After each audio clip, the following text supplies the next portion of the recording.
Hi, Testele, all the students. So today I'm going to record the third day's topic. Is a second suffix, okay? Yeongju, ni. In Tibetan, we have two second suffix in Tibetan. Yeongju, ni. Okay, so ta and sa. These two letters are Yeongju, okay? So we call this second suffix or in Tibetan Yeongju. So yang means again, juk means enter. Okay. So we call it Yeongju because these two letters are stand next to your suffix. Jinjuki, Jela. Okay. So Jinju, and then again we have another one that is Yeongju. Okay. So second suffix didn't make any effect on the sound.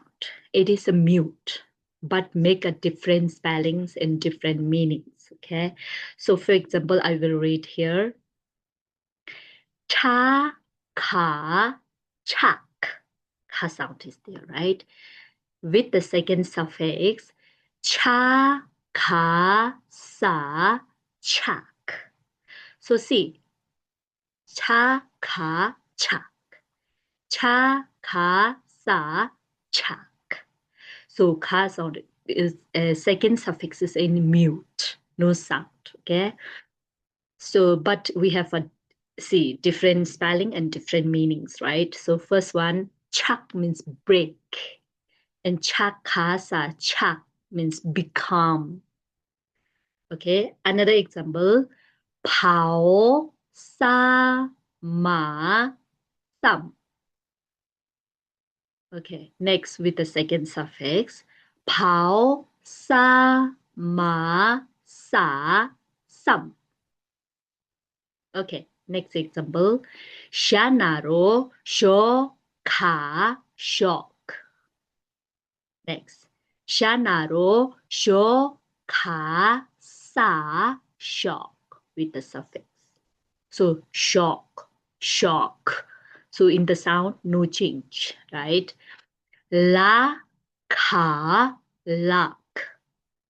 La, ka, sa, luck.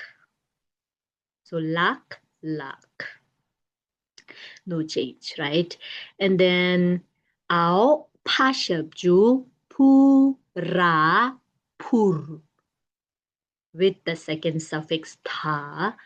Ao, pashabju, pu, ra, ta, pur. Sing. Pur, pur, right? Just making a different sound.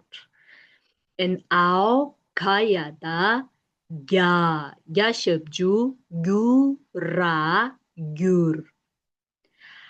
Ao, gayada, yashabju, gu, ra, ta, gur. Pao, sa, kada, ga. Ga, yada, ya. Yashabju, gu, ra, gur. With the second suffix, pao, sagada, gayada, yashabju, gu, ra, ta, gur.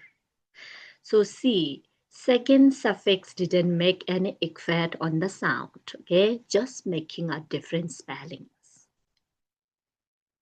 Especially in the Tibetan, the second suffix, if we use in the verb, then it can be mostly in past tense. Okay. Okay. So thank you. So this is the second suffix. Then we will see in next video.